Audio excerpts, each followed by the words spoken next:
हे guys welcome back to my YouTube shorts. मेरो YouTube सर्ट्समा हजुरलाई स्वागत छ। अनि धेरै समयपछि चाहिँ मैले युट्युब सर्ट्स बनाउँदैछु आफ्नो भोइस ओभरमा। अनि यो युट्युब सर्ट्सलाई पनि धेरै धेरै माया र सपोर्ट गरिदिनु होला। अनि हजुरहरू सोच्दै हुनुहुन्छ होला आमा छोरी छाता ओढेर कहाँ हिँडेको भनेर। आज चाहिँ हामीहरू सुज ऱ्याक लिन जाँदैछौँ।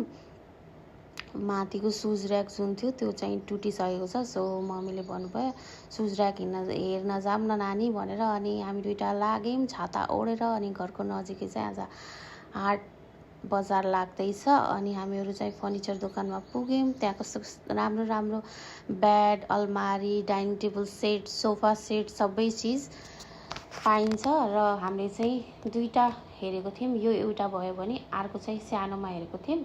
अनि हामीले दुईटामा एउटा फाइनल गरेर चाहिँ हामी त्यहाँबाट आयौँ। उहाँले चाहिँ बेलुका डेलिभरी गरिदिनुहुन्छ भन्नुभयो। सो हामीहरू चाहिँ त्यहाँबाट फर्क्यौँ। अनि त्यसपछि मम्मीलाई दुईटा चेयर पनि चाहिएको थियो। त्यो चेयर लिनु भएर हामीहरू फर्क्यौँ। मम्मी सपिङ गरेर एकदम खुसी हुनुहुन्छ। अनि हाम्रो सपिङ यति नै थियो। अनि मेरो युट्युब च्यानललाई माया र सपोर्ट गरिदिनु होला। लाइक, सेयर, सब्सक्राइब गरिदिनु होला मेरो च्यानललाई। Love you all, by.